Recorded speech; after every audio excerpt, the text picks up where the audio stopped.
Hi everyone, Robin here. Thanks for joining me today on the Poppystamps blog. Today I have a super cute Valentine card for you using some of the latest stamps and dies from Poppystamps. I also have a technique using craft foam to create your own stamps. So let's get started. Some of the dies I'll be using today are from Poppystamps Spring Collection. They include stitched heart borders and the petite stitched hearts. The Sending Script die came out a few months ago, but it is one of my favorites. I'll also be using the Open Studio Postage Square Layers die set and the Sending Love stamp set from Memory Box.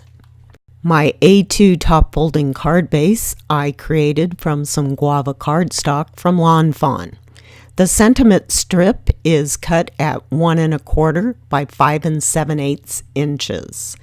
To create my stamped background, I'm using the smallest of the postage stamp squares on top of a piece of craft foam. Just run it through your die cut machine, just like a piece of cardstock, and I will be cutting 3 of these to create my stamped image.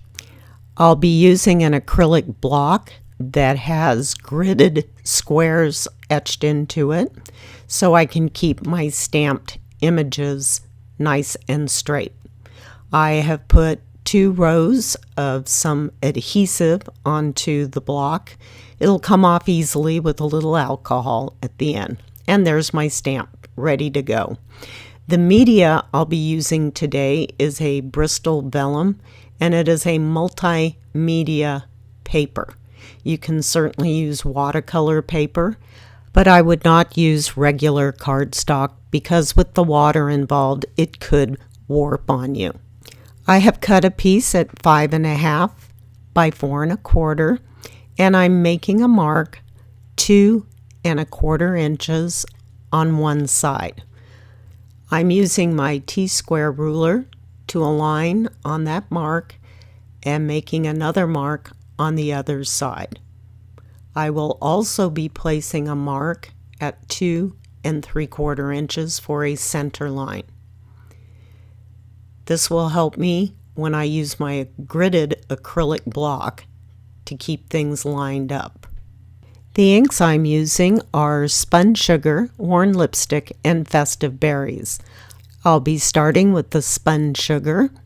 I like to start with the lightest one first, and I'm just tapping and swirling all over my 3 craft foam squares. I'm then coming in with Worn Lipstick and just going on the edges slightly. To finish, I'm doing a little bit of Festive Berries. It's quite dark, so I don't want to use too much. Using a spray bottle, I'm going to give it a couple of spritzes on each square. And as you can see, it's turning into a watercolor. I'm also going to use my water brush to help move the color around to see where I might like a little more color here and there. Once I'm satisfied, I'm going to use the grid lines on my block and the marks I made on my paper to help keep my image straight. Just apply even pressure across your block. I am using a stamp pad to help keep the pressure even. Once the image has dried, go in with an eraser and you can eliminate your marks. I did decide to trim 1/8 of an inch off all 4 sides on my panel so I can have a nice pink border on my final card. Here I'm using the stitched heart border. I am using the smaller of the hearts. I have aligned them on the bottom of my sentiment strip. I did one side and flipped it over and did the same thing for the opposite side. You just want to line the tips of the hearts on the edge of your paper. You can see it creates a very pretty strip. Some of you have been asking what spray adhesive I use. I really like the Elmer's Craft Bond. I get it at my local Michael's, but I'm sure you can find it in many craft shops. I cut the sending die 3 times to create a more dimensional word. So you just spray one and add one, spray one and add another. I really like the effect of a more dimensional word. My panel is ready to go, and I'm applying a lot of tape runner along the back, especially under where I stamped to keep it flat. I'm putting my panel onto my card base, leaving an 1/8 inch border on all 4 sides. I was ready to create my sentiment.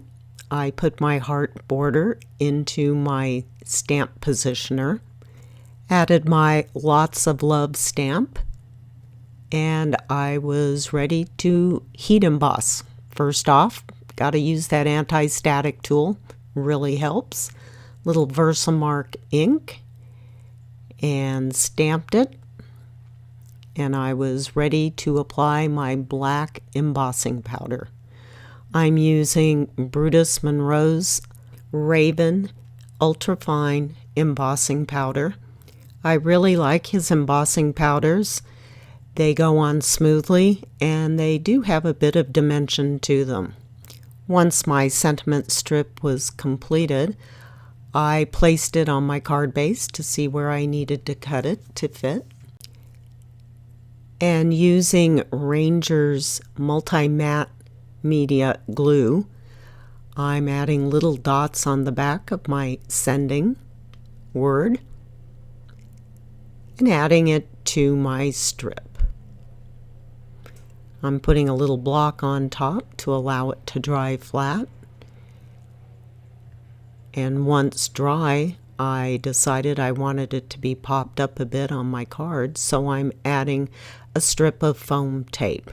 You don't have to. You can keep your card pretty flat by just adding some tape runner and applying your strip that way. Once my sentiment was on my card base, it was time to add my hearts.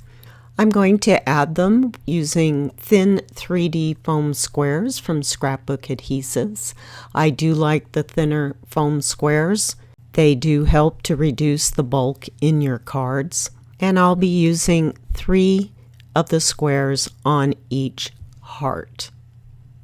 Once the squares are on, simply remove the backing and add to your card base. To finish my card, I decided to add some semi-transparent moonstones. I really like these. You can almost see through them, and it adds that little bit of shimmer that just helps finish the card. I hope you enjoyed my tutorial today, showing you how to use really any die cut and craft foam and create your own stamped images. Thanks for stopping by today. Hope you come back soon. Bye-bye.